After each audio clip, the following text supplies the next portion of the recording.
open your eyes, you're allowed to smile. You don't have to wear the look.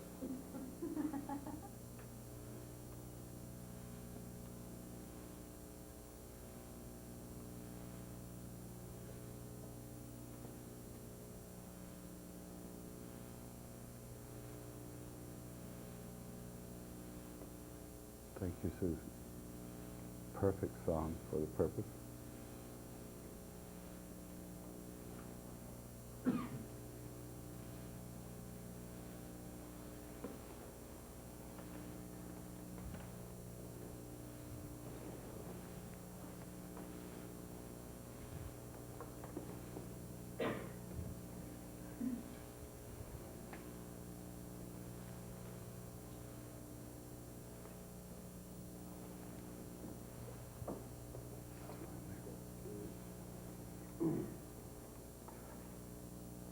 Is it okay if I switch mics?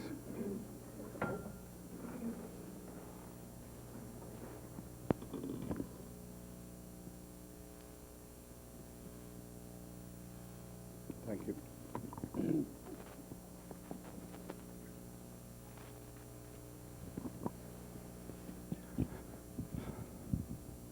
Let's keep in mind the purpose of what we're doing for this weekend. We want you to discover that your temple of knowledge, temple of wisdom, and hall of records, which is going to be used for healing in many ways, healing on every level, healing of relationships, emotions, prosperity, healing the physical body, healing the mind, healing the emotions. Your temple is perfect in every way. It's important for you to know that your memory is absolutely perfect. It is provable. It is demonstrable. Is that demonstratable, Tom? Demonstrable. That if you were hypnotized, you can remember everything that you have ever been conscious of, all the way back to your birth and even beyond, before birth. So your memory is perfect. All those things are in there. For a lot of us, it's a lot like a place of business that makes a careful record of every transaction. And then the clerk takes the slip and throws it over his shoulder into this pile. It's all recorded there. But find any of it. It's not filed by any system.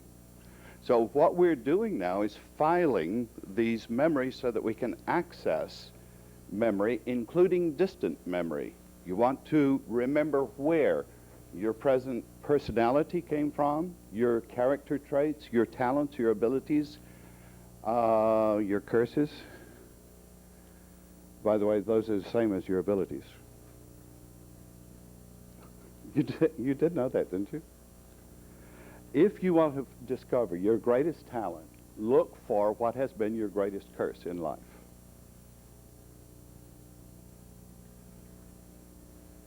Whatever has been the hardest thing for you to handle, to overcome, can be turned into your greatest blessing, and they're almost always exactly the same thing.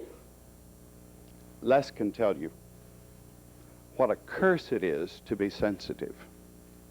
So sensitive that if a person moves into your auric field, you feel pain, real pain in the physical body. From a person being 6, 8, 10 feet away, you feel it and it hurts when you're that sensitive. But Les also is blessed with that sensitivity because he can feel so much and know so much. He can communicate with trees, with nature. And he knows these things are alive. And he knows that he knows, but it isn't up here in the left brain yet. But we're working on that. So we have to sort out his memory storage bank. These senses that you use for memory are the same senses that you use to sense the presence of God. They're subtler senses. They are senses of the higher world, senses of the spiritual world. They're subtler senses and higher senses, subtler counterparts of the physical senses. As you develop your memory, even with this simple system that we're using here of peg words, the exercising of your memory will increase your confidence in your memory. Your memory will increase its capacity in other ways that have nothing to do with this list, just by exercising your memory. Confidence builds, security comes in your ability to remember, and you'll realize that you are remembering things like names that you didn't remember before. And we'll work on names specifically, cross-referencing a person's face and their name and what you know about them. You have to know something about them that makes them distinctly individual as a person. And there's a little problem with that because people hesitate to tell you something like that.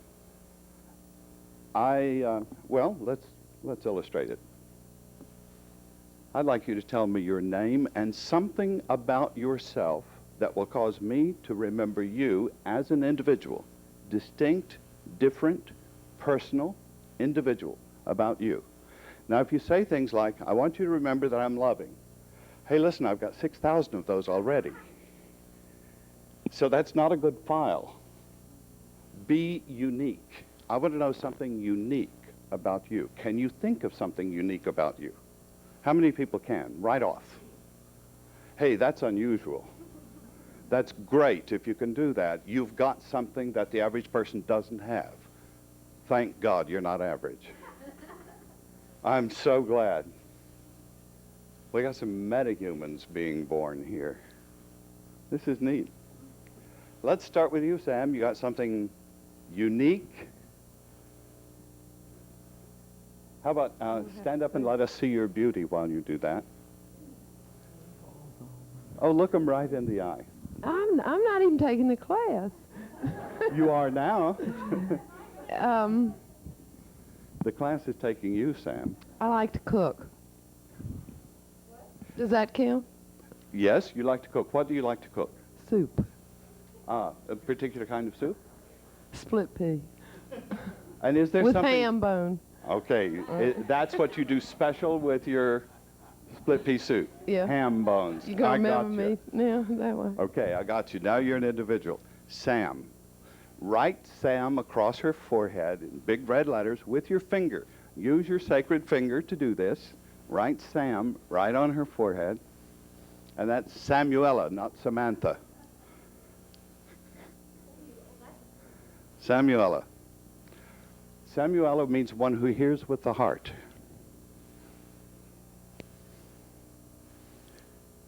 Rhonda Rond. What I'd really like to do instead of being here is training to be a violin maker. A violin maker. That's what I really want. Have you seen that being done? Yes, I have, yeah. I've applied to different schools, but they won't accept foreigners. We don't have a school in Holland.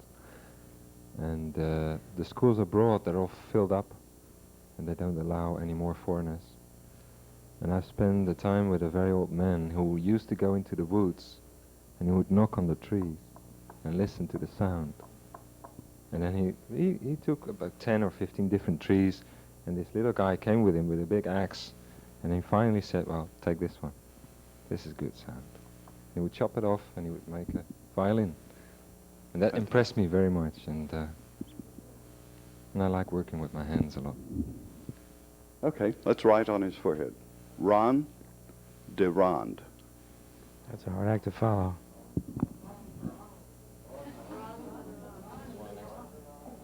Use your finger.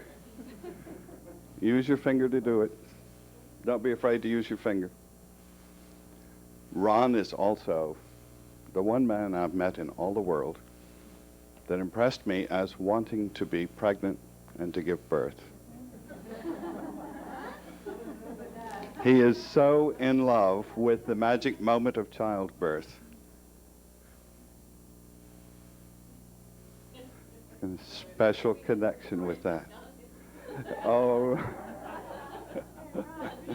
Hey, listen, he has seen the worst side and the best side, and he was telling me that the ones that he remembers that grow with him are the ones that he delivered that were different. Special children. So I have some special experiences to share. David? Do you want a whole name or just one name? Just one name is fine. I have enough room actually to write my whole name here, but anyway. I'm David. I wrote the Ballad of Outer Space. The Ballad of Outer Space. And you Thanks, also David. wrote Stephen Talkhouse. That's a good one. Ballad of Stephen Talkhouse. Okay, stand up and face the people. I'm Carol. So they can write on your face. I don't have anything except that I like to read and to think and to be and to know. I'm farsighted and left-handed. Keep going. I'm kind of ambi, actually. Ambidextrous. Okay. Write Carol on the forehead with your finger. Magic marker. Very good name, magic marker. Carol with an E. Carrie? Hi, I'm Carrie with a K. Let me see here. I love the ocean. I love fish. I love adventure, people, and I like to listen to people. I think myself as a good listener. Is that good enough? Something unique. Being a good listener, we're all working on. With you. I wish I was a dolphin. How's that? We got it. That's a good image, okay? Carrie the dolphin. Write that on her forehead with your magic marker. Okay.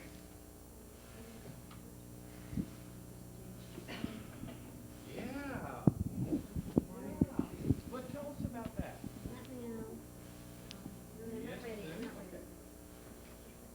We'll let you be last. The last shall come first. You know that. I'm Marie, and I've had 2 sets of twins. All girls. Yeah. Very creative. Hey, meet Ron. You might need him. No, I don't need him anymore.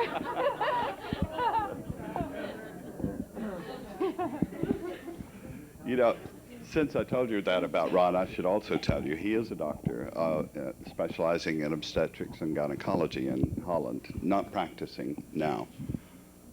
Gone on to greater things, giving birth in new ways. Marilyn. I'm Marilyn, and I don't tell people this very often. When I was 14 years old, I was on the radio as a disc jockey, and I was called Miss Teenager.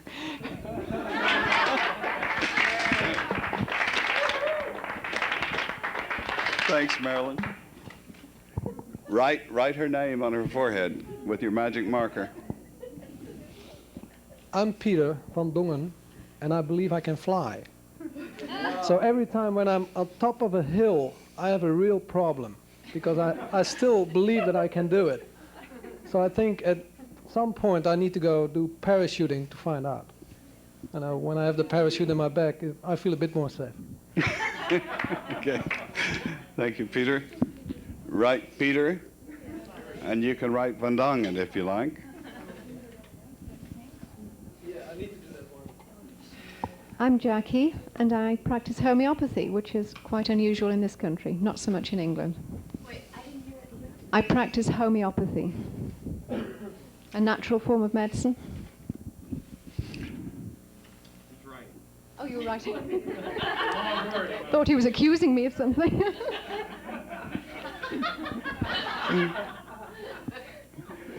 Okay, thank you, Jackie. I'm Jetty Dice, and I plan to jet around a lot in the future. And Dice, I'm a gambler at heart, too, so my name fits me very well. Back in '57, won Miss Model of Dallas. It was supposed to be fashioned after the Artists and Models Ball in New Orleans. It never did get as big as the Artists and Models Ball in New Orleans, though. And I'll pass it on now to Mel. You have to write on me first. Jettie. Jettie. Yeah. Jettie. Right. She jets around a lot. Hello, my name is Mel. Although I don't get a chance to do it much,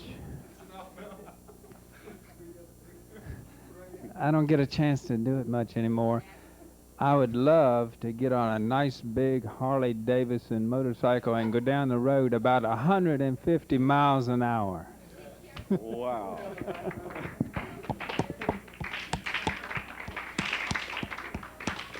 Now, his name is Mel, M-E-L, and he's the only guy I know that can pronounce it in 2 syllables. That is male. Male.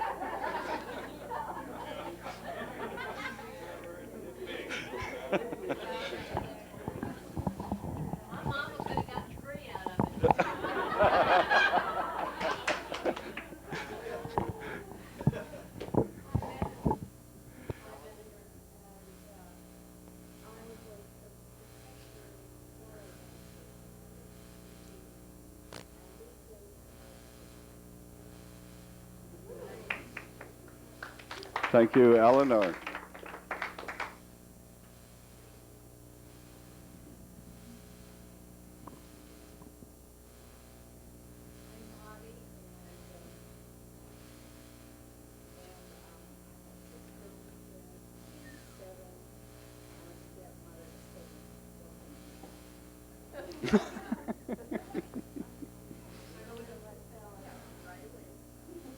Bobby.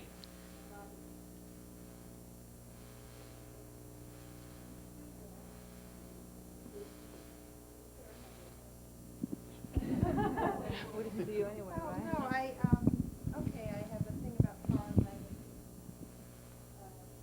I wanted to send people what you said, and well,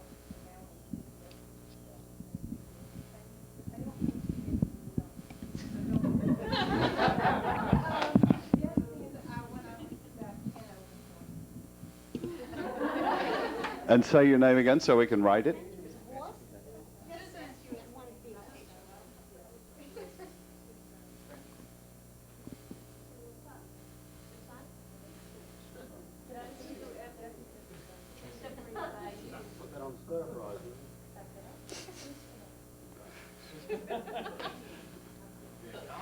Thank you, Susan.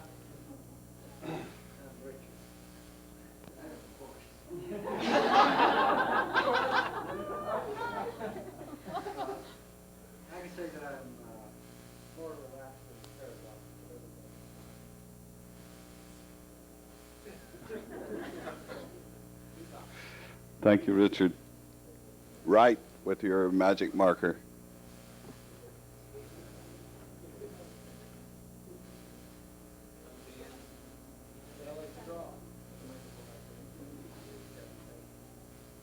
Is his mic on? Yeah, it's on now. Okay.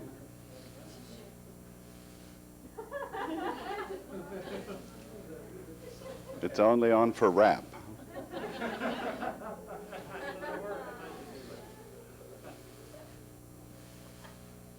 It's gone again. Oh, there we go. Hello, would the owner of a red Ford truck N42. My name is Dan, and I like to draw a little bit and tell some jokes, as you can tell.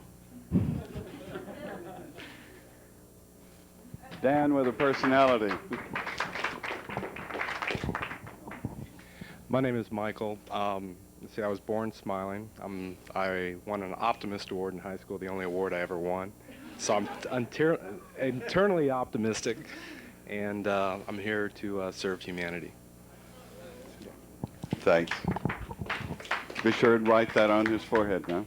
Anybody this side want to meet? No? Can we use the mic for that side? You're switching mics now?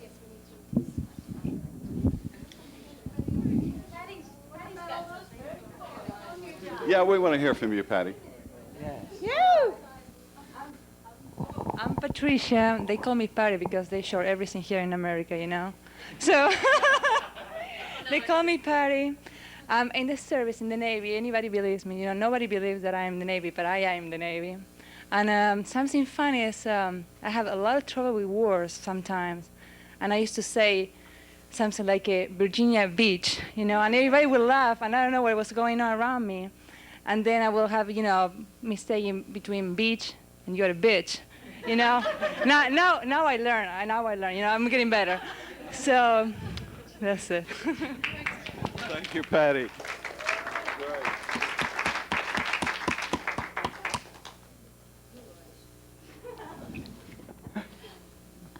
I'm Linda, and I'm a poet and a scientist, and I use both hands and my spirit and my writing to work toward healing everyone that's around me, including myself. Thank you, Linda. Write that name up there, and remember that breathy voice. You got that sexy, breathy voice. We'll let you speak full voice next time. Okay. I can't breathe, so I can't talk. See, that's a nice voice that you're speaking with now. It's full voice. Yeah, another feeling gets scary, doesn't it? My name's Les. I think most of you have heard by now how much I love nature and the woods. And you can call me the man who loves trees if you want. Yes. Yes. And in a few years on this planet, believe it or not, some of you may not believe this, but believe it or not, we're going to replant the forests. And I'm going to be part of that team. And it will be done. Go for it. Let's join in.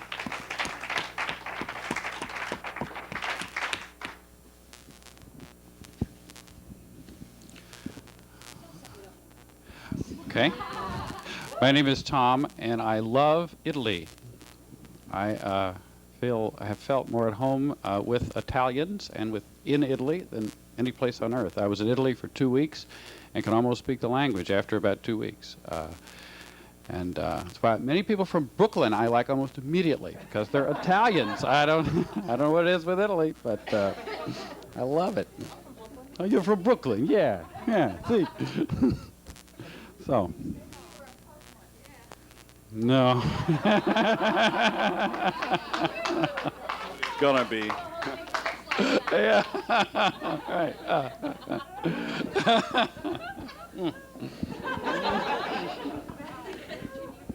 Thank you, Tom. Write that name with your magic marker. I'm Pamela, and I sing. And, not so good, not so good. I'll learn. I play a lot of instruments, not the violin yet, but I'd love to learn. Guitar and banjo and lots of other stuff.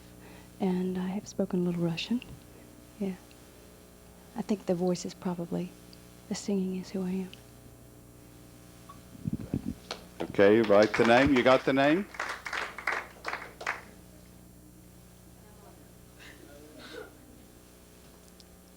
Thank you.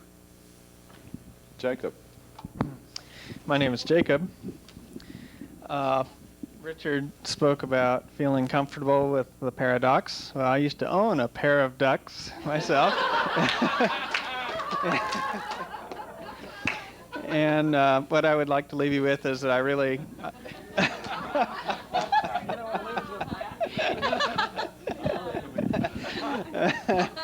No, I really enjoy ducks and all birds in general, but I have a collection of duck things, you know.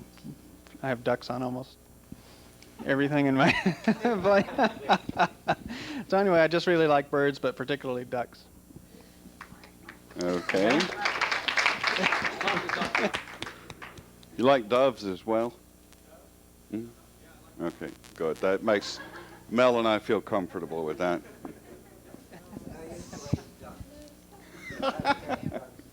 Is there a camera on here? My name is Sarah, and I had an experience with massage and singing, which was really incredible for me. What was it? It's called a cliffhanger. Oh, you're all listening. Good. It was the feeling of being on the mountaintop. It was real special.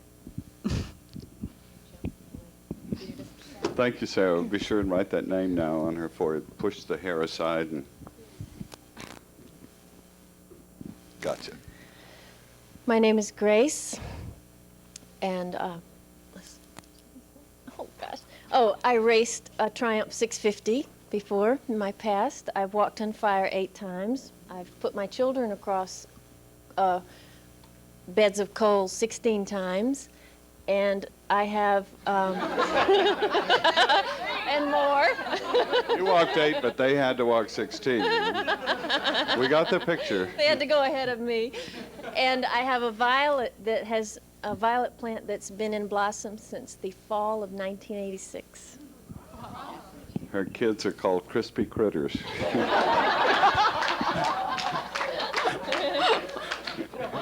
Thank you, Grace. I'm Susan, and I'm a mother and musician. I like to work with children and with healing. I walked on fire twice. I study karate, and I've always believed I could fly also. I tried it once, and I lived to tell about it. A shed in the back of the house. I still think it's possible, you know. Happens in my dreams all the time, so, yeah. And you recently got a... Oh, brown belt in karate, yeah, and Goju-Ryu karate. Yeah. Great.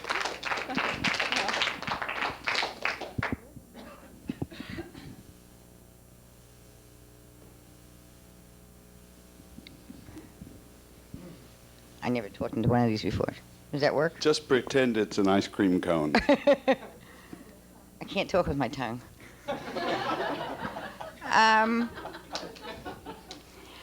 That wasn't supposed to be made for you to laugh, Tom. My name is Linda Catherine, and the only thing I can think of that's real unique is I've probably met about 1 million people. I've moved 53 times. I think I got the World Book of Records on moving. Those people have taught me a lot of things. That's it. I think it's unique enough for 1 million people. Is that Linda Catherine hyphenated? It's 2 words, but it's my first name. Okay. With a K. Okay, see if you can fit all that on her forehead now. Yeah. Linda Catherine with a K. Quite small. Okay, Blueberry. It is an ice cream. Right, I'm Blueberry the clown, like that other clown, that big boy up there in the big shirt. I mean, the yellow shirt. The other clown. Some people say, is Blueberry your alter ego? And I don't know what that means. I just say yes. Yeah, I'm a clown. I'm anything you want me to be. And I like to complain when I have a cold. Everybody knows that by now. And she's also called Donna. Yeah. Donna Blueberry. Or Donna Blueberry Blueberry. Donna.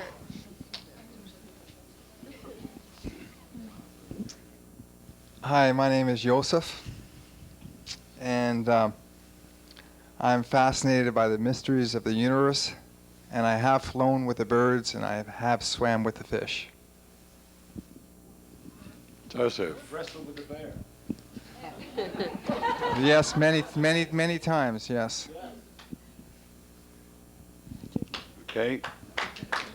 Write the name. Hi, my name's Patrick, and I haven't wrestled with any bears. Actually, it was this. No, I won't tell you that story. It's a long story. I got them mixed up. But I have a passion for crunchy peanut butter and green olive sandwiches, and they're amazing. Woo. You haven't lived if you haven't had them. You got it. And I don't need to brush my hair away, do I? Tell me I need to brush my hair away. No, I don't. Oh. Right you go, Patrick.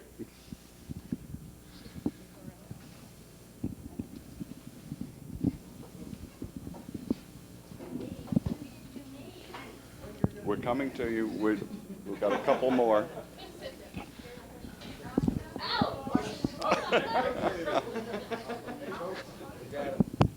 My name's Alan, and one of the things I really love to do is walk around on my own at night and watch the night sky.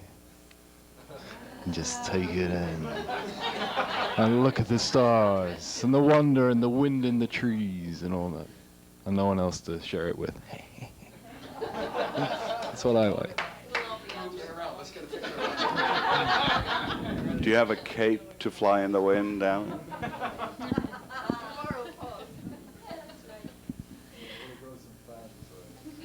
I'll lend you my cape.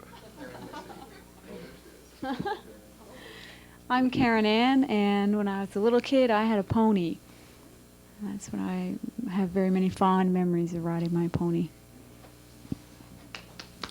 Thank you, Karen. Write her name up there. And now, Linda, it's your turn.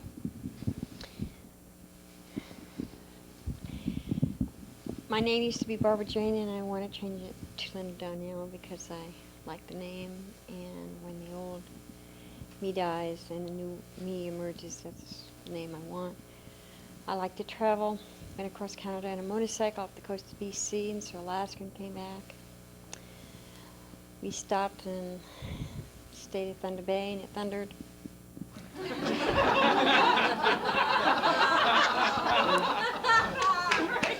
I like animals. I once had a pet goat named Petunia. I had a pet rooster, and everybody thought I was his mother.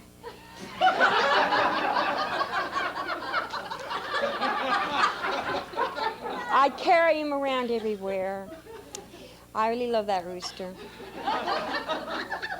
And I had a pet duck named Quack Quack, and I got 5 guinea pigs now, and I like to joke. I like music, and I like to someday learn how to play the flute. And I like the stars. I like to meet people on other planets, see what they're like and see what their planet's like. I want to travel up there, but I have no means, so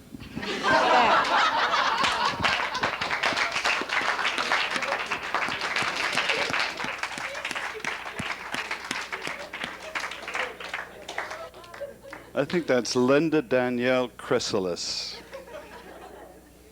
Chrysalis. That means at the end of this experience, you get to spread your wings and fly.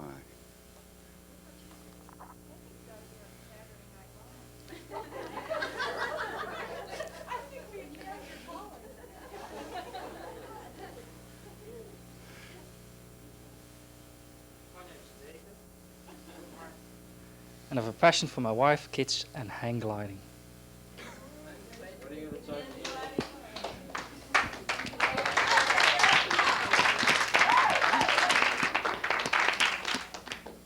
And computers. That's a living. Okay, a little distinction between living and life. Okay.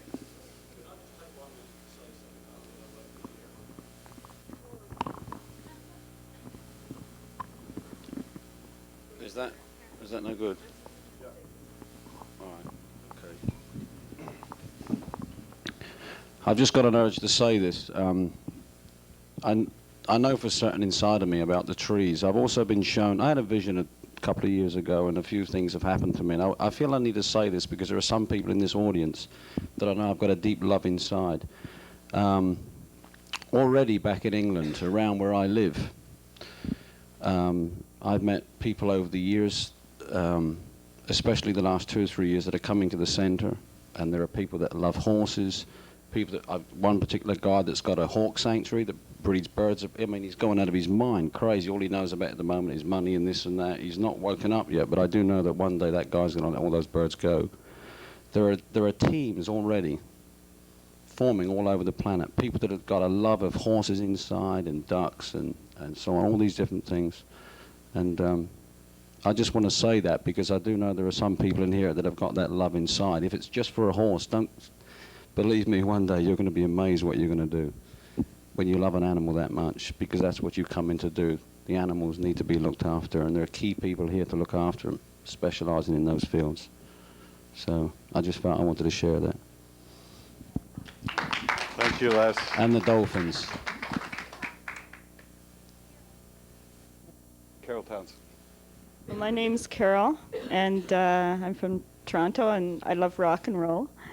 And I'm still a little kid. I still love cats and the outdoors, night or daytime, and especially the ocean. I love your ocean down here.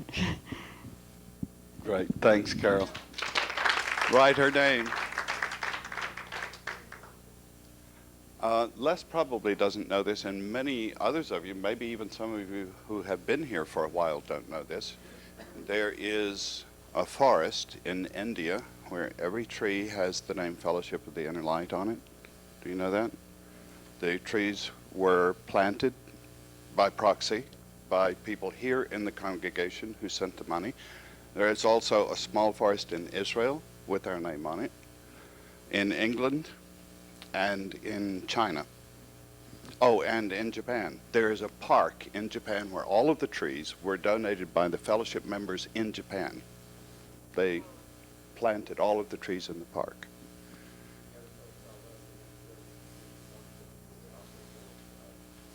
Absolutely. Symbiotic relationship. Wait till I tell you about the earthworms.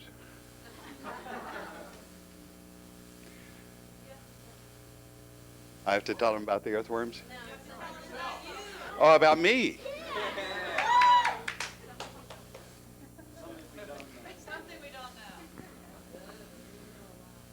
Okay. Know a lot. Well, I'll tell you something most of you don't know. I was born with an Indian name because my grandfather is Cherokee Indian, and the name is Bilo, B-I-L-O. And it's my middle name, or it was my middle name, until I died and reincarnated as Paul Solomon. I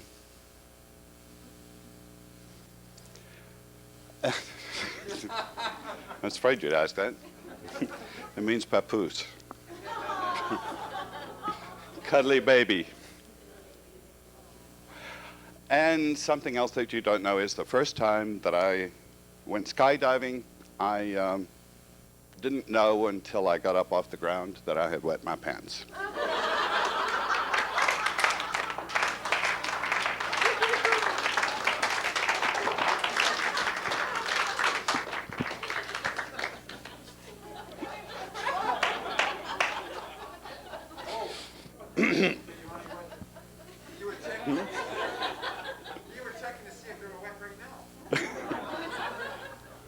Almost. Are you ready to do a list here? David Steinberg. David is going to write the words up here because he knows how to spell them. Now let's challenge that. Let's start on this side with Jackie. An item, an object, something solid.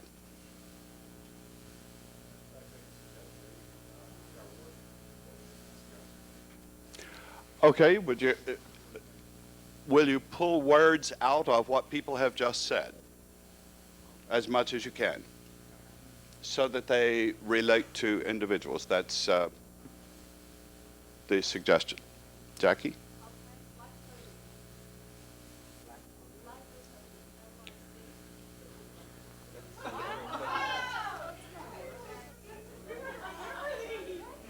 What is a lycopodium? Club moss. Club moss grows in the. Oh, okay. Okay, I got you.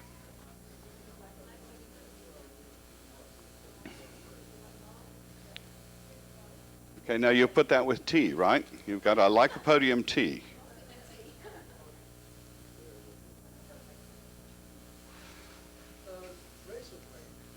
Razor blade.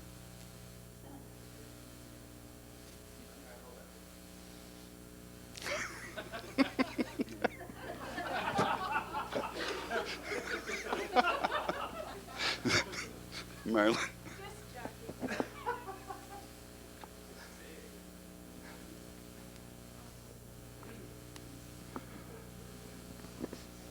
Don't forget to squeeze when you form your image.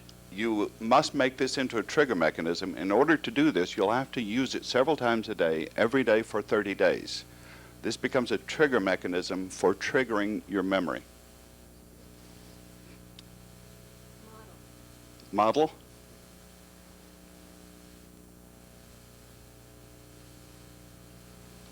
Linda? Mountain. Carrie? Pearl.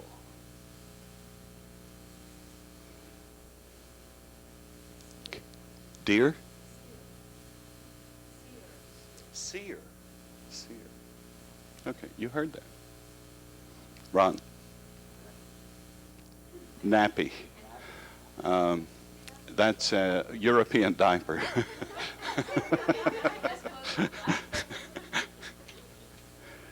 Whale?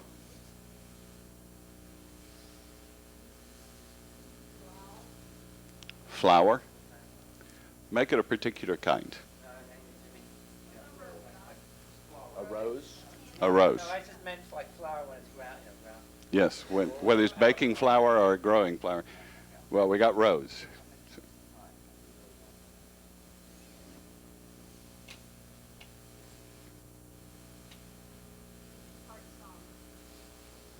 Heart song.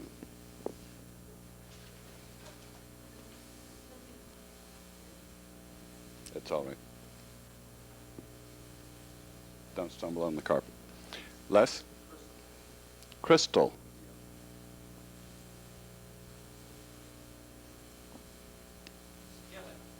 Skillet.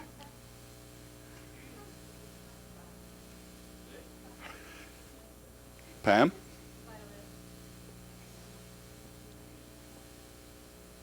And be careful in putting this on your pegs now. You've got a rose on one and a violet on another. Oh, you said violin. Okay, sorry. I misunderstood. Okay, well, I'm going to show you forming the pegs. So let's go ahead and get the list, and I'll take you through the pegs from 11 through 30.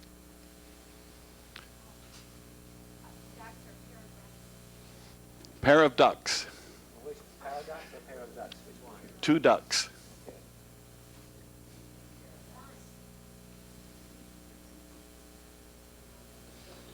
Male.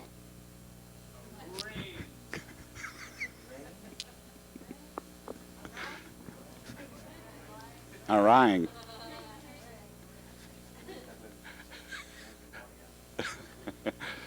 Eleanor. Galloping horse.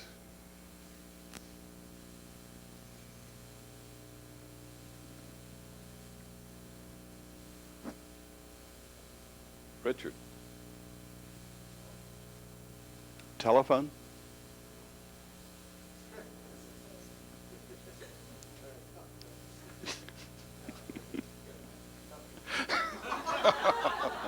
Oh, what? We have more comedians in this group than Susan.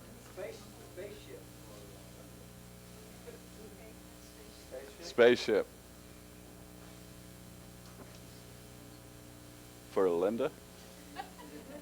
Oh, okay.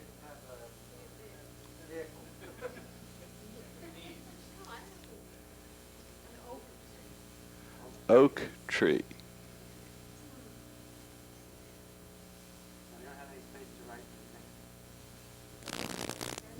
How about just right in between them, like under this one? Yeah. Oh, no, that's all right. If it's long, I can write smaller letters.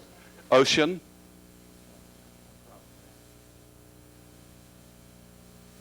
Susan. Dolphin. You guys are making it difficult for yourself, you know. There's a dolphin already? No, there's a whale. Okay, that's what makes it difficult. You've got ocean, dolphin, and whale. They're similar enough that you're getting a difficult list, but that's good. You will make it work. Won't you, Grace? Watch your language. Coolie. Goolie Loach.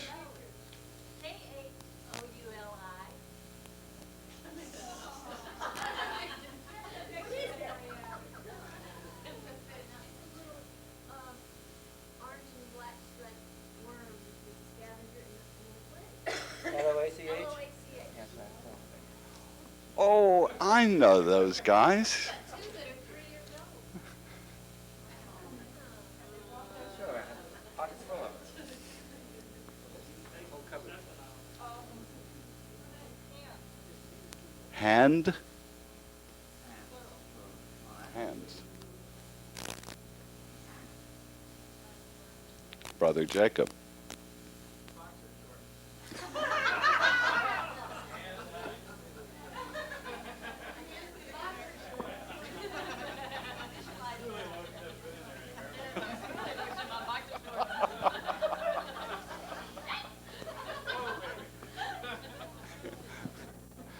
Okay, Blueberry. Heffalump.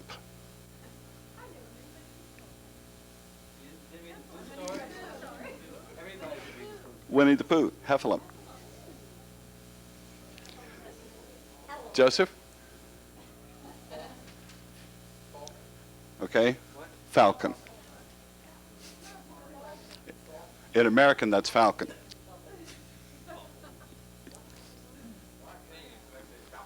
Okay. Boat.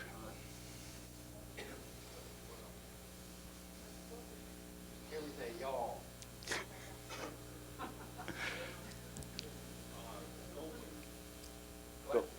Gold wing.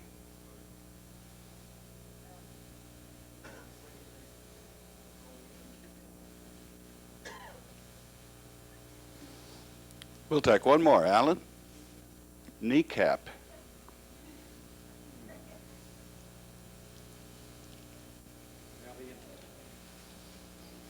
Okay, do you have the memory peg handout, everybody?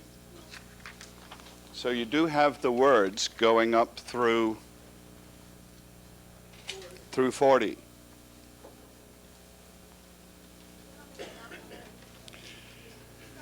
Now, we're just at time for our break. We have about 3 minutes before we break, so I'm going to ask you to form your images with the words now from your page. Remember, what you have to do is take these consonants, put only a vowel sound between them.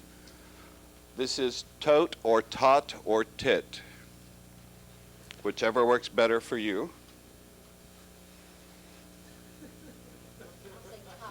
With Heart Song, with that, you can get it in stereo.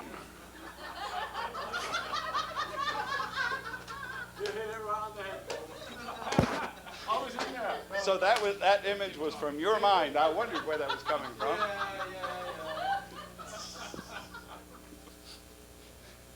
Going to run around reading your mind all the time. I adore pornography.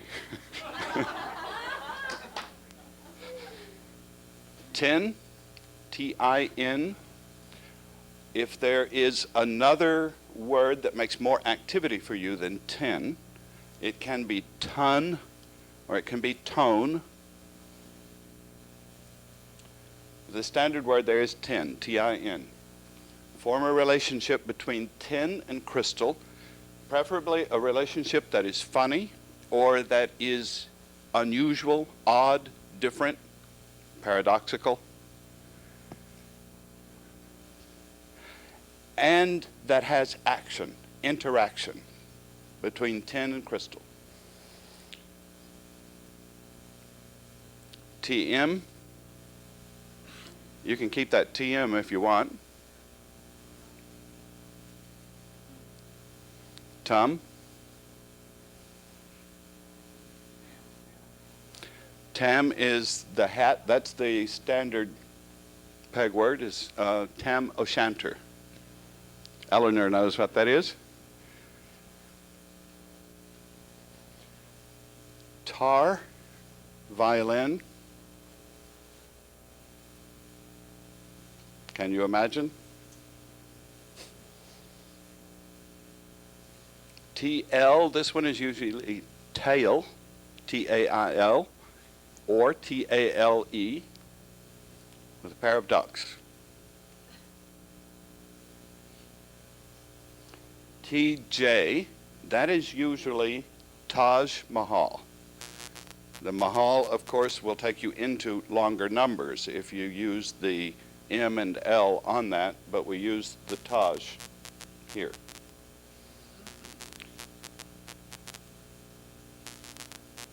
TK, tack. Okay. And be careful with tack because you also have nail. Okay, tack and nail are easy to get crisscrossed, so don't do it. Now that I've suggested it, you won't. Yes, tack as in the tack that you put on horses. Okay, TF, taffy. Be careful with getting taffy with tar. You get the same kind of activity. This also can be tough. Yes, that can be tick. But once you form what it is, keep it the same for you. Taffy.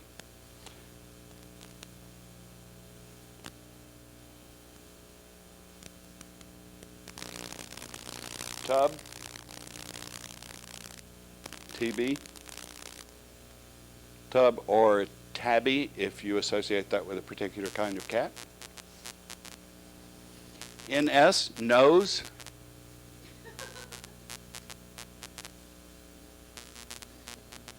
Oh, you want to tell us what that's about?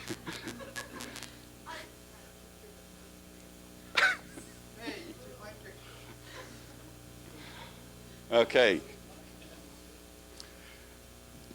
NT, that's usually not or net. I use net.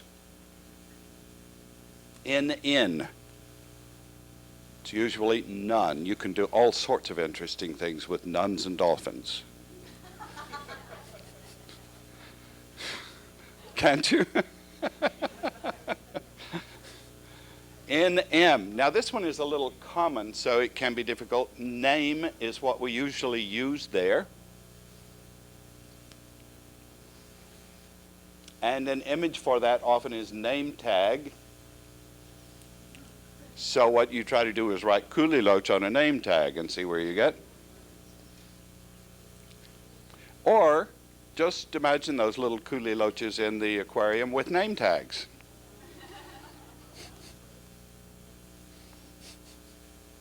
Okay. In R, this is Nero, as with the fiddle. Hands.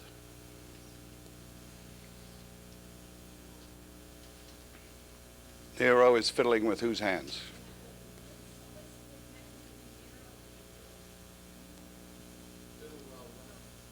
Nero fiddled while Rome burned. Slipped right over you. Okay, never mind, just use Nero. Forget the fiddle. NL is usually nail.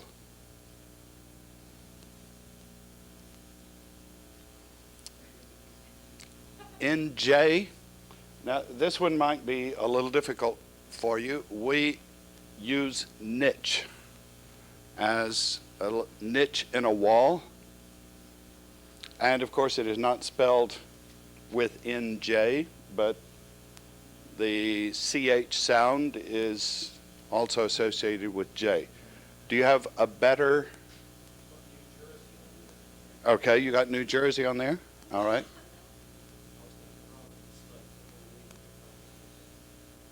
Okay, the English call sweaters jerseys, so a new one is a New Jersey. That may work better than niche. I'm stuck with the old ones way back when I learned this. Neck, NK,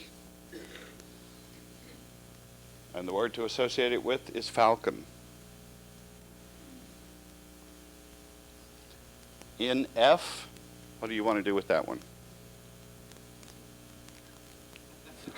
Intuitive feeler, okay. Knife, Nerf. You know Nerf ball? Knife is standard. I use Nerf. In B, knob is probably what you have on your page, right? Knob as in doorknob, and there's a gold wing here associated with that one. MS, moss. What do you have on your moose or mouse? I think mouse is the one that I've worked with. Okay, now form those associations. We're going to take a break now. 15 minutes. That'll put us back at 5:40. 4:40. 4:40. Okay, that'll barely give us time for the next session, so let's try and make it back on time. We've got a lot to cover in our next session. And it's going to be fun. Don't forget to close the door of your Hall of Records while you go on break, unless you want to record everything that happens on the break. Remember that you've got your recorder on in the Hall of Records. Okay, turn it off by tapping at the door of the temple again to get your record keeper's attention. Tell him to close the book temporarily. You're going to open it again in a few minutes. So just have a little conversation with your record keeper. And we won't have to climb the mountain again. When you take your seat, just relax and be there in the record room. And at the end of the session, we'll come back down.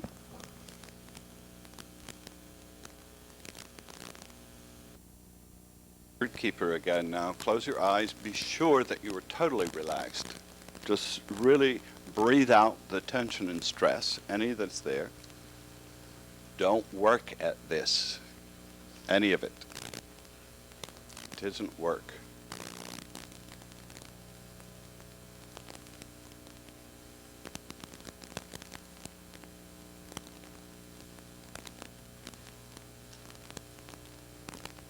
Relax completely. Go into your Hall of Records. Knock at the door again, rap at the door, the temple, engage your record keeper, your scribe.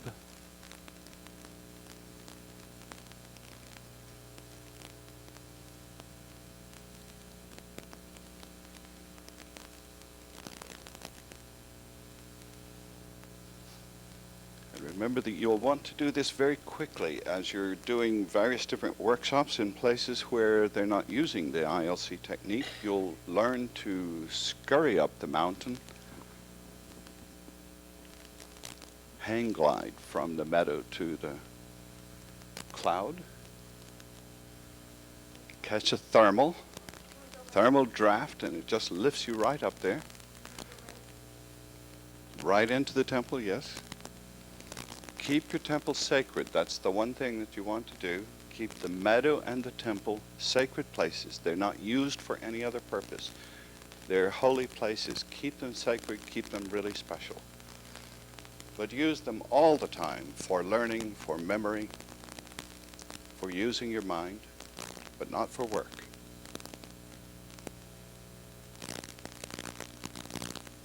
You know, of course, that angels can fly because they take themselves lightly.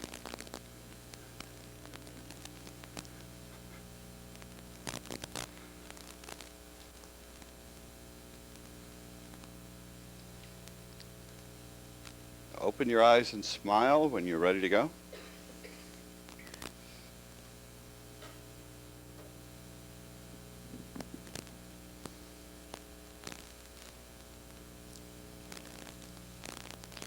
Please remember with these peg words, don't make work out of it.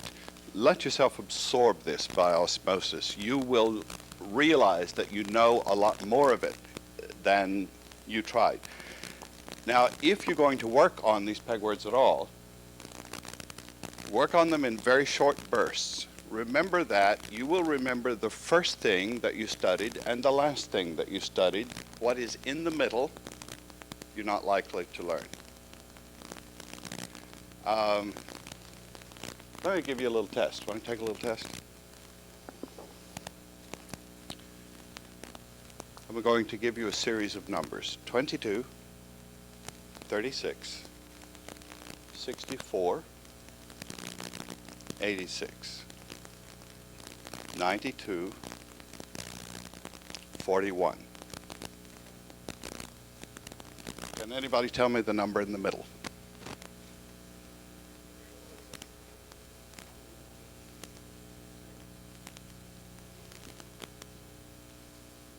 Yes, there was a middle. It was an odd number, so there's a number in the middle. Do you remember the beginning number? 22. The number on the end, the last number. That was easy, wasn't it? The first and the last. And the middle wasn't. So just realize that. The middle number doesn't stand out. There's nothing special about it. It's part of a series. But the first one is the first one. The last one is the last one. Remember that about learning. So do it in short bursts. Make what you learned the first and the last. Nothing in the middle. So make a burst of it, get a couple of pictures, stop. Go back to it, get a couple more, stop. Do it in very short bursts. Now there's one more thing that I must tell you. We have ordered, actually weeks and weeks and weeks ago, we ordered some very special pens for you with the fellowship logo on them. They haven't arrived. We're trying to get in touch with the company to find out why they're not here. In the meantime, I'm going to ask you to purchase a very special pen for yourself. This is a sacred pen. And you must be very careful how you use it. You want to magnetize it at an altar. Do you have an altar at home? Make a special place, this home. Make a special place at home. It can be very small. That is a sacred altar for you. And there you will need a couple of crystal glasses, never used before. In one of them you'll put water, which should be spring water, not out of a tap, but pure spring water as it comes from the earth. And then the other one, sea salt, flake sea salt, not refined and such. I think you can get that at the Heritage Store. And then you do a blessing that's called the marriage of heaven and earth. We'll give you a handout on this. The salt is the creature of the earth. The water is the creature of heaven. You will exorcise both of them. And you will do that by saying, I exorcise you of all seeds and influences of evil. There's a cat that needs an exorcism, I think.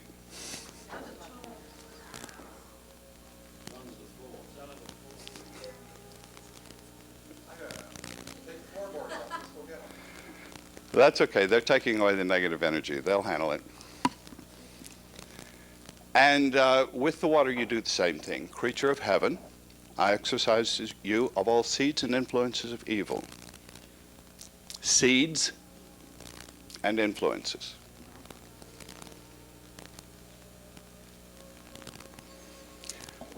And then you pour the water into the salt. You need only a few drops of each. Put the water into the salt in a holy marriage, the marriage of heaven and earth. And use a sprig of evergreen then to take this water, mix it, and put it on your pen. Now, the purpose of this is salt and water together form a crystal, and the crystal, of course, is formed in the electricity of your thought. So your thought becomes crystallized into a blessing that's on this pen. So this crystallized prayer is used for protection in your home, every door, every window, seal with this baptismal protection, and bless your pen in this way. Be very careful with the pen. This pen must always only write the truth. Not beliefs, not hopes, not wishes, not ideas, not what somebody said. If you absolutely know that it's the truth, write it with that pen. And do that for a 40-day period. And remember that this pen never writes anything but the truth. This pen always writes the truth. Handle it as a sacred pen. Write with it only when you know that you're writing truth, as you understand it. Now, truth is not a concept, not a principle, not an idea, not something that you can learn. Truth is a friend who lives, who walks with you, talks with you, teaches you truth. A living friend, a living being. Make friends with truth.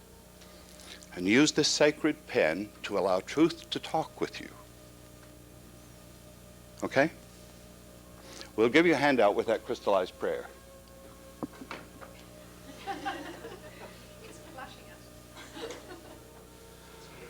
Okay.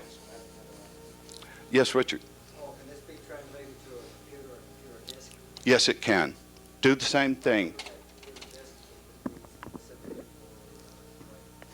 Yes. Put a crystallized prayer on the computer itself and use a special disk, a sacred disk that is only for sacred writing, for absolute truth.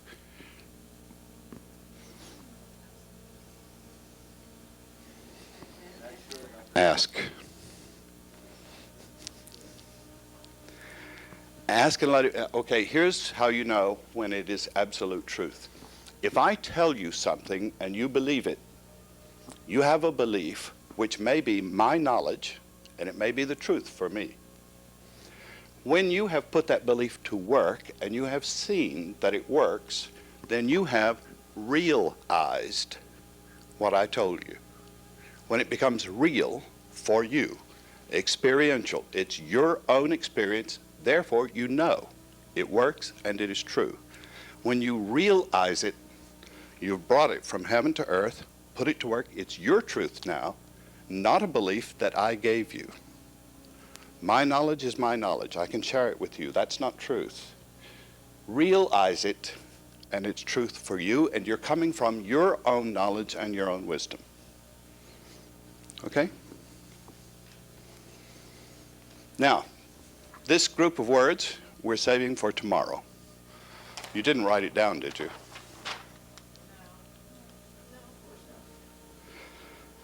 Don't work at it, but just tomorrow we'll look at it and see if you've made those associations and see how well it works. I'm sure it'll work very well for you. We're going to move quickly on to another technique so you have a little practice with it. And this technique has to do with reading, specifically speed reading. But I want to tell you something now before you pick up the book. You already are proficient at speed reading. Stephen told you this today, right? When you walk into a room, you read the room. As quickly as you can sweep your eyes over this room, you have read it. You did not pronounce carpet, screen, ceiling, floor, fan, light, and you didn't speak of what color everything was or what texture. But you saw all of that. You did not have to pronounce it. The same thing is true of words on a page. Unfortunately, we learn to read by pronouncing the word. And we believe that we haven't read unless we pronounced the word. That's not true. What we do in conventional reading is we go from the page to the eyes, to the throat, to the ear, to the brain. Very circuitous route and unnecessary. From the eyes to the brain is a straight journey. You do not need to pronounce it, to recognize it, and to read it. So don't believe that if you haven't subvocalized, that's saying the word to yourself. You don't have to subvocalize in order to read. All you need is to see the word. You already speed read. You understand that? You read things as fast as you can look at them, and you don't have to pronounce them to see them and take in the information. Is that right? So you are speed reading already. You're just not doing it yet with words on a page. So we're going to do it with words on a page, and in our initial work with this, we're going to use our finger and underscore every word on the page as fast as you can. Go as fast as you can, as far as you can, until Patrick gives us the beep with a stopwatch, and you stop there. Do not make an effort to read, recall, or remember anything. Don't make that effort. It will take you days or weeks to get the message through to your brain that you are not going to stop and subvocalize as you're reading. You have to retrain your brain, and that won't be done in a weekend. It will take several days at least. But when your mind knows that you're not going to stop and read it and go back again, look at this. Take a sentence about a car. You got that much? This sentence is going to be about a car?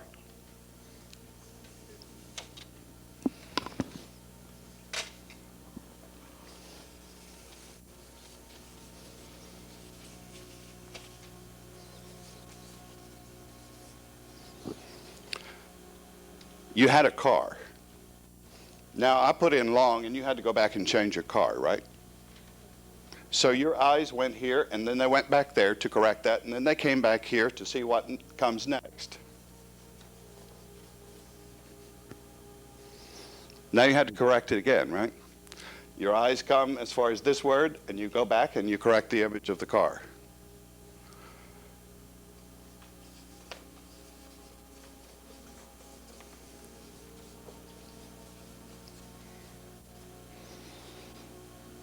Now did you have to go back and correct it again? You didn't know it had a dented fender. Tell you something else you didn't know.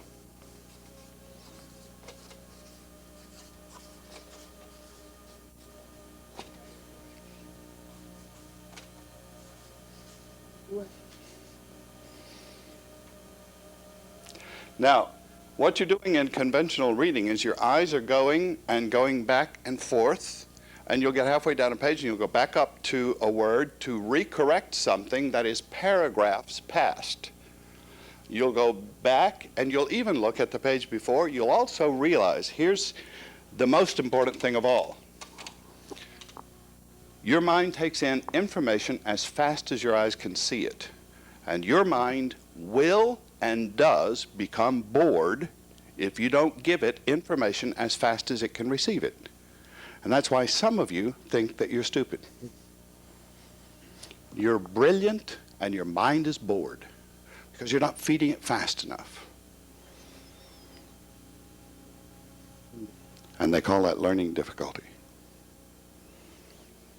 Not learning disabled at all. Just we're boring kids to death with trying to make them learn.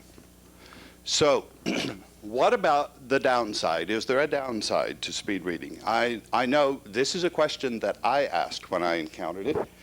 I like words. I like images. Do I miss the sound of words being pronounced? Do I miss rhyme? Do I miss the things that we put up here the other day? Alliteration, assonance, dissonance, onomatopoeia. Do I miss all that if I'm speed reading? Absolutely not. I get it all, but I get it all a page at a time so that it moves as fast as I can turn the pages. Literally, you can read as fast as you can turn a page, up to approximately 30,000 words a minute. You don't have to miss anything. It is not skimming. You don't skip over parts. You don't look for. I know that some of you have heard of different systems. You look for verbs, you look for this. That's picking out pieces of text. That's not the same. All you're doing is reading a book the same way that you already read a room or anything else, a landscape. You read it by seeing it, and you don't pronounce it. You don't have to pronounce a landscape to see it. Yes, Carol?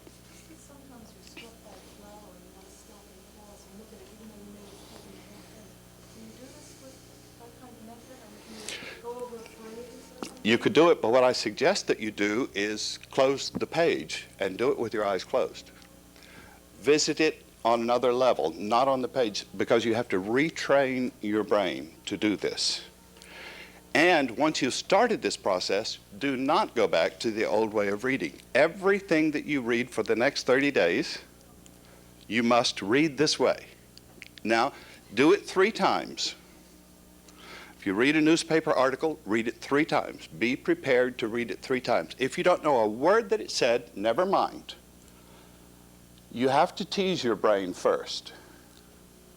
Your brain is going to finally say, okay, I got the message. You're not going to pronounce it. If I'm going to get this, I have to get it when I look at it.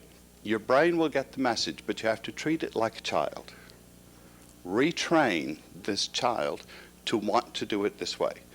Don't worry that what you do really the first time through is that you pick up some pieces. Second time through, you hang some meat on those pieces. Third time through, you flesh it out and you get the whole picture. Retention, your retention will double. You'll get twice as much at least out of your reading. Not less, but more. Specific answers, specific information. It's not a substitute, it's not skimming, it's not skipping. It's real reading, but it's not talking. You can talk at the rate of 350 to 450 words a minute. But you see much faster than that. Your mind can process whole concepts at a rate of 3,000 a minute. Those concepts, each concept may be made of 100 to 150 words or more. That comes out to something like 30,000 words a minute if you challenge your mind. I suggest you challenge your mind. Now, the purpose of this is not just for learning. I want you to know that your mind is much more amazing than you thought it was, and I want you to do something you never thought you could do. That's the beginning of allowing miracles into your life. Find something that seems miraculous and learn to expect miracles. And then you can go with that little line. We don't believe in miracles, we depend on them.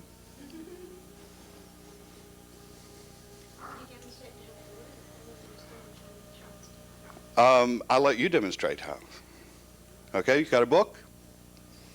Pick up your book.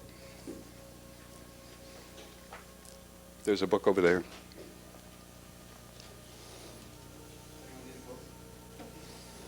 Thank you. Take your book first without opening it now. Take the front cover of your book and put some action into this cover. I happen to have Illusions, which has a feather here. This feather is falling. I've got movement on the cover of my book.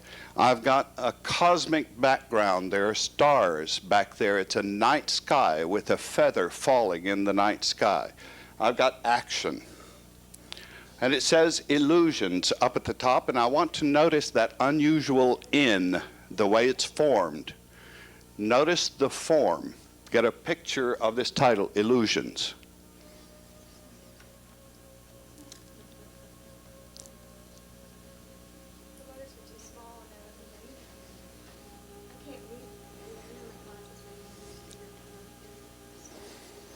Anything you'd like to read?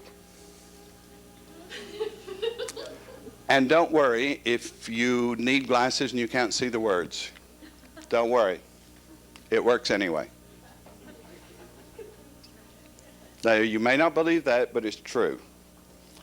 If I have to read, I can speed read without my glasses. If I have to read aloud, I can only speed read without my glasses if I'm in front of an audience and have to. Isn't that interesting?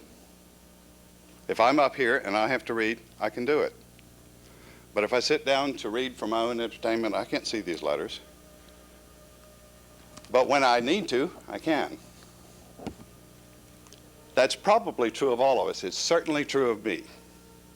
Okay, your cover. Whichever book you have, there are 2 books. Some of you have one, some have the other.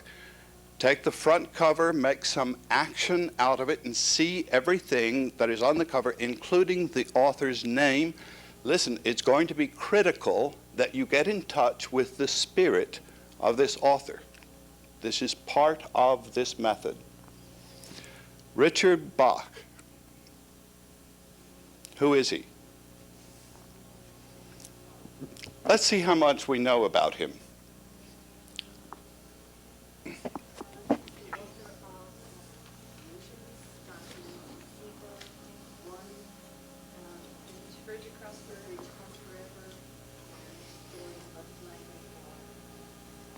Okay, and why the stories about flying and war, do you know? He has a passion for flying a particular kind of plane. Yeah. A biplane, an old biplane, antique biplane. Does anybody know who his uncle is? Marcus Bach, who wrote I, Monty. Do you know I, Monty? If you don't, you should read it. It's about a monarch butterfly. And it's very similar to Jonathan Livingston Seagull, interestingly. Do you know anything about his father? His father and his father's brother, Marcus Bach, and his brother were both Pentecostal preachers, charismatic. Marcus Bach is a world authority on religions. He has a book which we intended to use here in seminary, and we're still trying to get it. It's out of print, but it's called Had You Been Born in Another Faith? Excellent introduction to the many religions of the world by Marcus Bach. Marcus Bach was one of the founders of Spiritual Frontiers Fellowship, SFF, with who was the medium, Arthur Ford, and a few others. So Richard was sort of born into this wonderful family, amazing family of people. Richard had no intention of being a writer until he was told from the inside, put this down on paper, and it was like a command. He couldn't not write. When he finished writing his first book, Jonathan Livingston Seagull, he swore he'd never write another book, had no intention of it. But this one came when he was in Japan, shaving. And he couldn't concentrate on shaving because all this information was coming through about this book. And so he cut himself, and he said, all right, damn it, I'll write it. And he sat down and he began to write. Now, you already know something about this book. Feel it. Go to the back. Look at the back of it. Be able to recognize the front and back of the book and get to know the author. For just a couple of minutes, I'd like you to close your eyes and call Richard Bach. Call his name over and over in your mind for a moment and see if you get an image of what this man looks like. Terry Cole Whitaker, okay? We'll talk about that book in a minute too. But do the same thing with Terry Cole Whitaker. What do you know about Terry Cole Whitaker? Okay, she was a pastor of a church in San Diego. Do you know about her great love affair? Do you know the captain on Love Boat? That was her great love affair. He left his wife for her. She became bitter, went on television and made a campaign about this. He left Terry Cole Whitaker and went back to his wife. And she resigned the ministry. And then she had to pick up the pieces. And this book that you've got is Terry Cole Whitaker picking up the pieces now, going on without her pastorate. She's resigned her ordination. Now she still must go on teaching, writing, leading people spiritually, even without credentials. So that's what this book is about. This is the birth of this book. What you think of me is none of my business. And that's Terry Cole Whitaker. I mean, when you read that title, you've read the book. You get the sense of her, what you think of me is none of my business. And that's Terry Cole Whitaker. If you ever see her, you'll see it in the way she stands, the way she moves, and she means it. What you think of me is none of my business. And I could care less. But I want you to love me. And I love you. She will say all of that and mean it. So get to know her, get to know the front and back of her book. Close your eyes, call her name if you have her book. Call her attention because she can tell you things that are not written on the pages of this book. She can tell you the things that were edited out. She can tell you where the original ideas came from. She can talk with you while you're reading this book. For goodness sake, let her do that. She wants to. This is an instrument for making contact with your soul, with your heart. She wants to communicate with you. This is a living experience when you take a book and make it a bridge between you and the author. So if you have illusions, contact Richard Bach, call his attention. He doesn't mind. We've done this to him before.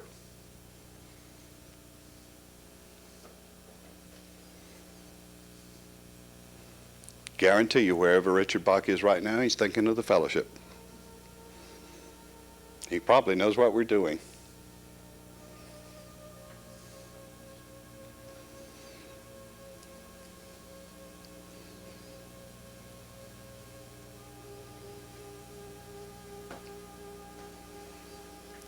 If you've established that contact now, ideally that should take about 20 minutes to make this contact with the author when you are introduced to a new book. The next thing you want to do is open the book to the center. Hold it between your hands this way, open it to the center, and never mind whether it's going to destroy the book or not. Just bend it all the way over like this. And then take a half of that, bend it again. The idea of this is so that the pages will turn for you and you can get through this book rapidly without fighting the pages. So break it in several places in between now.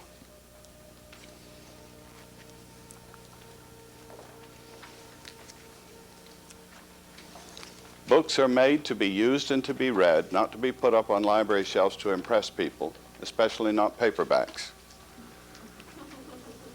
They're not made for that. They're made to experience. So experience this book.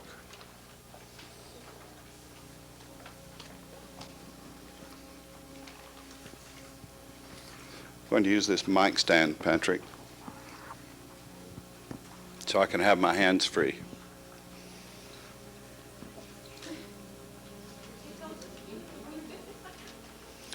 It's all right if pages come out. It just means that they want to come out at you.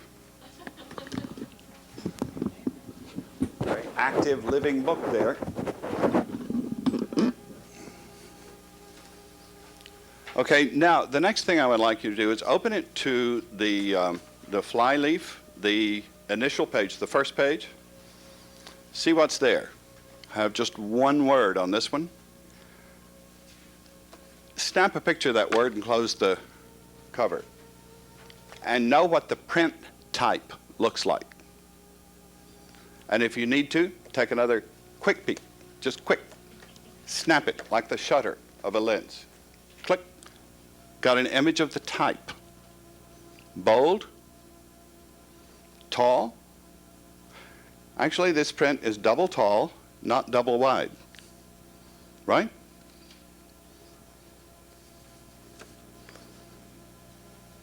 Describe it in your way. Just get the picture of it. Then go on to the next page. The next page in this book begins the text. Is that also true in Terry Cole Whitter's book? Okay. Take a picture of what's on that page. Get familiar with it. When you come to the first page of text, what I'd like you to do is feel it with your fingers from the top, not just from the top words, but from the top of the page. Feel it with your fingertips and move your fingers down it just like that and turn the page. Just move your fingers down and turn the page. Get a look at the page and turn it. Look at it, turn it.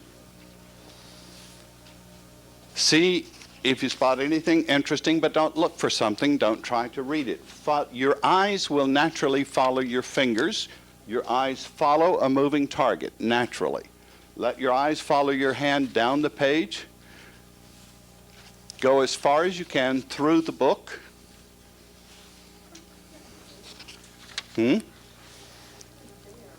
Like a bear, pawing at the pages.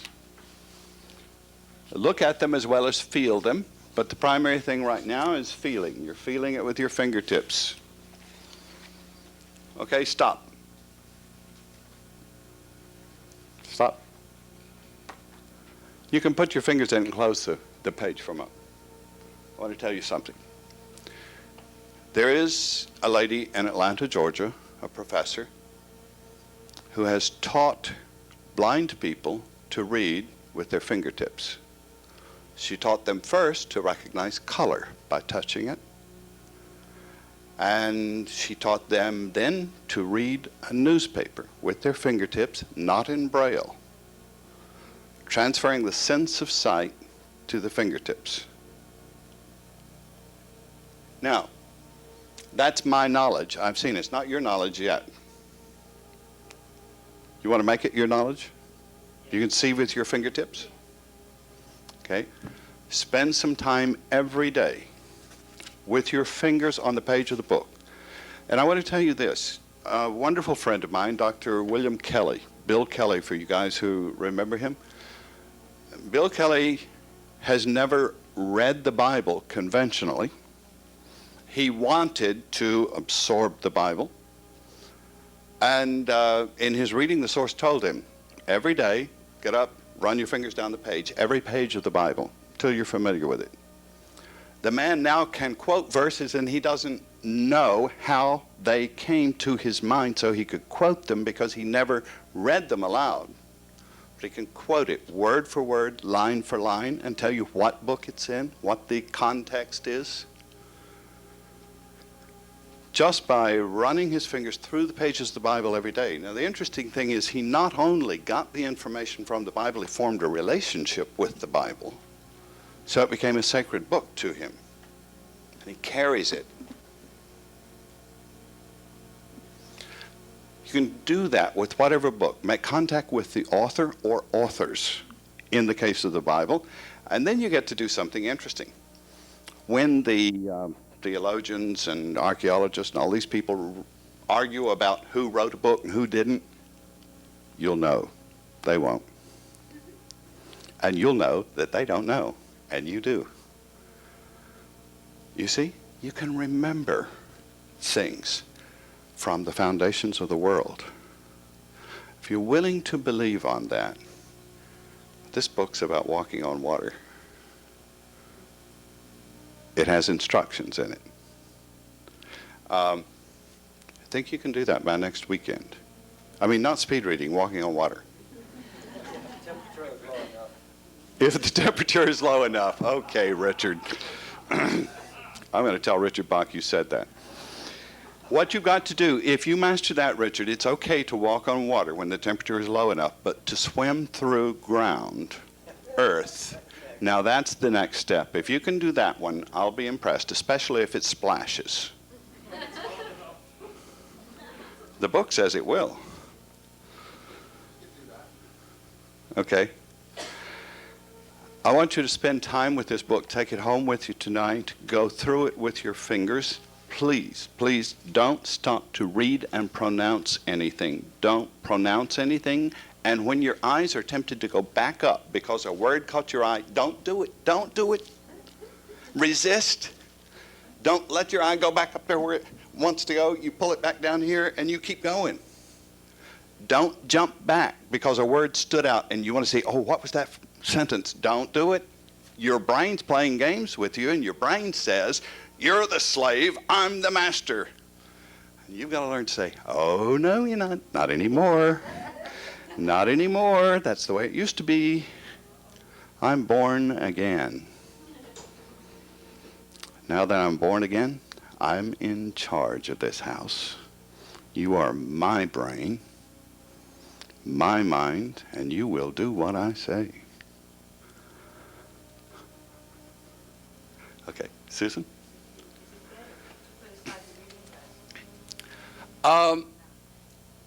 I would try it without the reading glasses because this is terrific eye exercise. Will exercise the muscles of your eyes and make them stronger, and your prescription will change.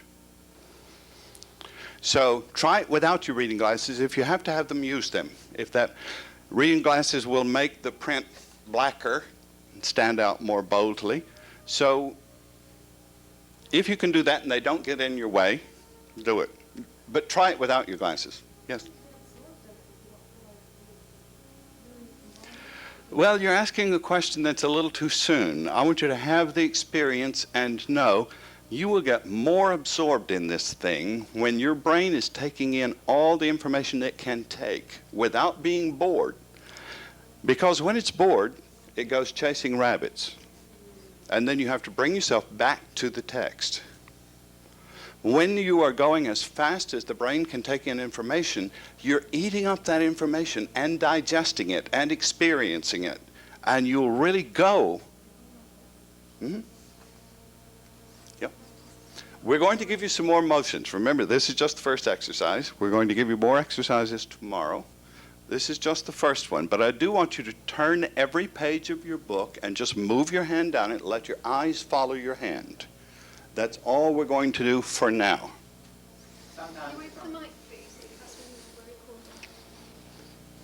Sometimes if I'm reading a novel, I will suddenly sort of skip ahead, read faster for a page or so, and then I'll say, oh, I haven't really read that page thoroughly, and I'll go back and read it again at my usual slow rate.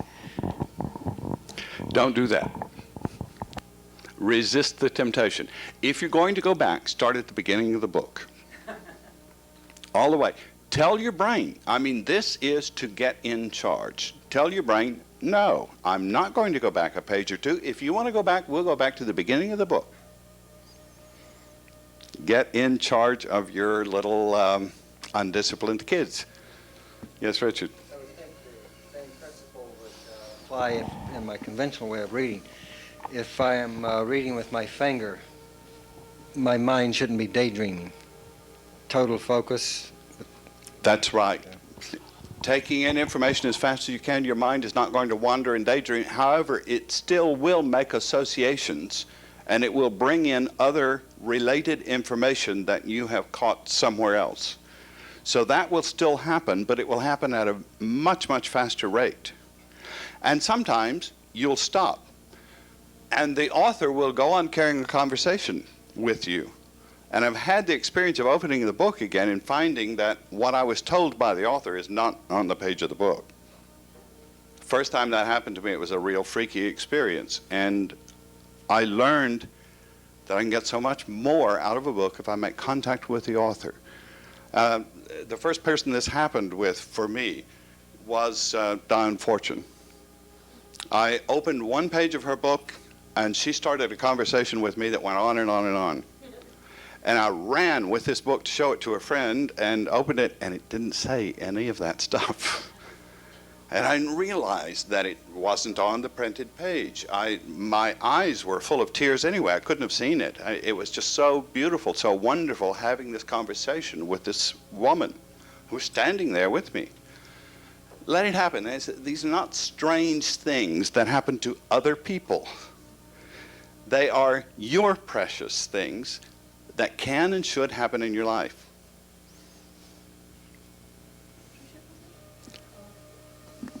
Well, in the conventional way of reading, many times I'm reading a book and I have to, get a dictionary and know what is the book, the word about, because I don't know. I don't know what I should do. Okay, what you should do with that is go ahead and speed read. Don't look up the word. Understand the word in context.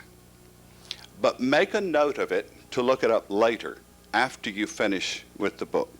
So make a quick note of any words that you need to look up, but don't look them up. Understand them in context and see if you can just know what they mean without looking them up. Then look them up to prove that you're right. Okay? What if you pick out a book, at the store, at the library, and you don't know the author? And you told us something a little bit about each author. And I just wondered, if you don't know them, how in the world can you have a conversation? How do you suppose I know these things? You met them? You met the Well, authors yes, I've personally? met them. I've spoken in Terry Cole Whitaker's church. I know Marcus Bach. He's a good friend of mine. I've met Richard Bach, but he doesn't know me very well. Yes, I've met them. Why? So I'm a professional student. I go all over the world chasing these guys. And so can you, but you don't have to leave Virginia Beach to do it. When you go to a library, look up some information about the author as well as the book. But do get acquainted with the author and feel of the book and find out whether you really want to get in touch with that author or not. Stephen King, I don't want in my life. No way. I won't read his book. I won't go to his movie. No way. But I'm not entertained by horror stories. Some people are. Some of you have real soap operas going on in your life, and you really dig that stuff. Not my cup of tea. But this book is about that. Tells you how to make your own movie, and tells you how to accept the people who like horror stories. Let them enjoy their horror story. And believe me, they will. And if you don't want to share the horror story, then just put some adventure in it and be a knight in shining armor if that's your thing. But the one warning in this book is people are sitting in a darkened theater watching their movie. They're absorbed in it. They believe it's reality. And the one thing that they will hate you for is if you come in and yell, "It's only a movie," and throw on the lights. They don't want that to happen to their movie. And that's what teachers are always trying to do. That's why people will like to kick us around. We keep throwing on the lights and yelling, "It's only a movie." That's not what you want to hear. You want to enjoy your drama, right? Okay, let's have it both ways. Enjoy your drama and know that the blood is ketchup. And you'll get to unreel it again if you want to play this same movie again. How many times have you been in this movie with the same characters, same cast of characters? Okay, back there, Joseph. You said to get to know the author, when you go to a library, pick it up and read about the author. Do you mean speed read about the author, or get down and read it conventionally? Don't read anything without speed reading it. Anything. Even an article about the author, even the front or the back cover of the book. Everything is just... Even the library card. Just speed read it.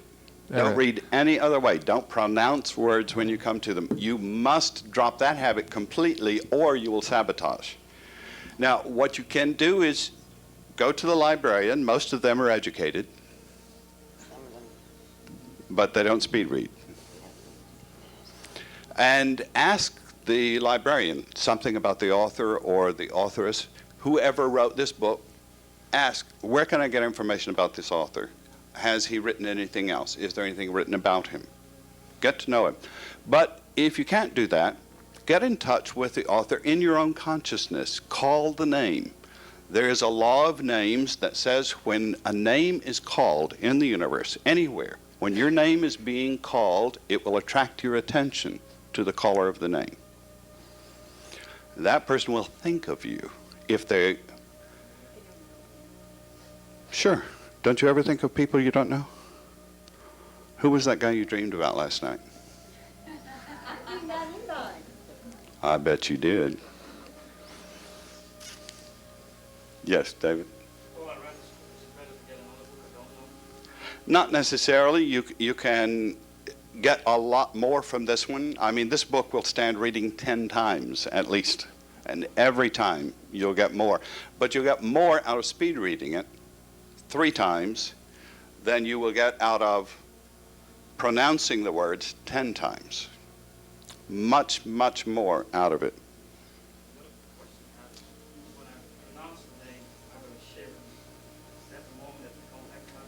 Could very well be. You've engaged the consciousness that, and let me tell you something else now that David has just reminded me of. You don't just contact the consciousness of the author.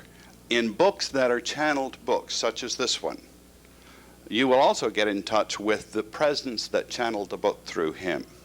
That's not necessarily true of all of his books, but it is true of this one and J.L. Seagull. Those two, no, not a ghostwriter, just a source. No. That one is about, well, let's just say he doesn't call that one a channeled work. He worked at that one. And he worked at the one, Bridge Across Forever. But this one and Jonathan Livingston Seagull were both channeled. So when they're channeled works, you may very well get in touch with the source and not just the author. You might get both, which is great.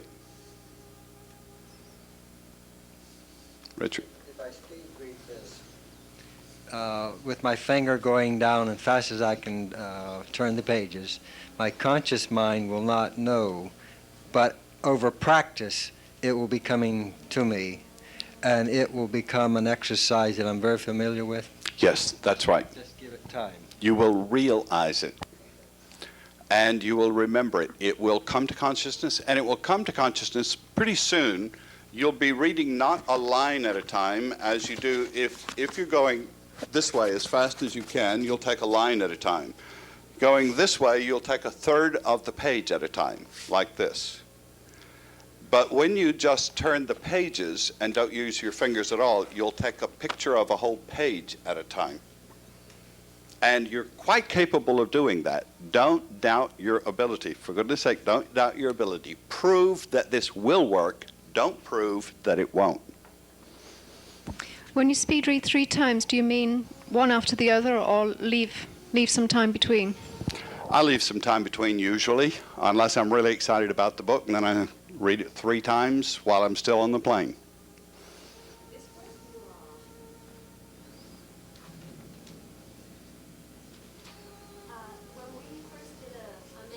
Here that first morning, it seemed that before the gong was struck and before an image was given, that I could see and experience that just as it was happening. The energy was already there. And the first time we were given handouts and I started reading them at home, the words became alive and they kind of left the page. And Felt familiar? No, it seemed an experience where the information left the page just and was becoming, the words were alive in my head, in an experience. Good. That's Yeah. what it should be like. Yeah. The book will come out and speak to you. It's really superior to what you have called reading in the past. Yes, Eleanor? Our work as seminarians and next weekend's workshop. I want you to know that one of the things I wanted to meet you for was to do this. Oh, good. And I want to take it seriously. Now, it's going to be a challenge for me just to think about doing the workshop next weekend and to learn it with this speed reading, but I want to do it that way. Yes. We will be doing speed reading drills every day. We will be doing word lists every day for the seminarians. And for you who are not seminarians, get with a seminary student and get a commitment from that student to share the word lists and the reading lists with you. We've got the books here. So get with someone and make a buddy team so that you learn as the seminarians are learning. They're going to be doing this every day, not just for 30 days. They're going to be doing this every day for 4 months, 3 months, 3.5 months. Take that all back. 13 months. Because you got a lot of books coming after you leave here. After 4 months, you've still got Manly Palmer Hall's magnum opus. That thick, this tall, that wide. Big book. Full of hard words. Never mind the hard words. They will begin to speak to you. You'll get used to his form of writing, and you'll know Manly Palmer Hall, and you'll know the mysteries. So let yourself take in more than you ever thought you could. Don't limit yourself. Do make a commitment. Do this every day, for a minimum 30 days. Having done that, don't go back to the old way. I don't think you'll want to. There's no good reason to. There is no advantage to pronouncing the words on the page unless you're reading to children. And even then, when you teach your children to read, teach them that they don't have to read as slowly as they talk, because their minds do become bored. You've got sharp children, and our teachers don't know that, and that's unfortunate. Okay, we have to stop. So have the experience. Go through this perhaps 3 times tonight if you have time. Go through it 1 time tonight and twice tomorrow. Get this experience behind you so that when we can discuss it from the other angle, from the other end. You are welcome to take the book home with you. And if you're not a seminarian, either return the book or pay for it, please. If you are a seminarian, it's yours.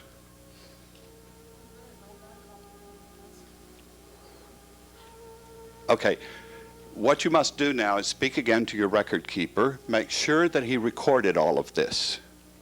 Speak to your record keeper and say, did you get this all down, scribe? And learn to be a master with this record keeper now. You're in charge. He works for you. Be nice to him. But be in charge. Close your eyes, go into your hall of records. Thank your record keeper, your scribe. Put all of these things into the record and know that they're recorded. Squeeze with your fist, with determination, with power, with assertiveness. This is in my memory, all of this and more. All that I need to know about this will be brought to my remembrance by sacred promise of the Christ. Come out of the hall of records and close the door. Out onto the shining top of the mountain, down through the mist to the violet garden. Through that garden of responsibility, down to the blue garden of clarity, all these things become clear to you as you understand and experience them. From the garden of clarity into the green garden of balance and harmony, the gateway, and there, with your friend, your beloved in this garden, just remember that he walks with you all the time. Down to the yellow garden, brand new life. I'm excited to see who I'm going to be. The orange garden, the past is turned to compost for the flowers. I have forgiven myself and all others and released the past. Into the red garden, the launching pad, the excitement, the adventure. I expect to be changed by this experience. Into the meadow, your pleasant place where you walk with God. And from there, breathe yourself back into your body, claiming all the power of this experience. All this will work for me. I know it, I've decided it, and so it is.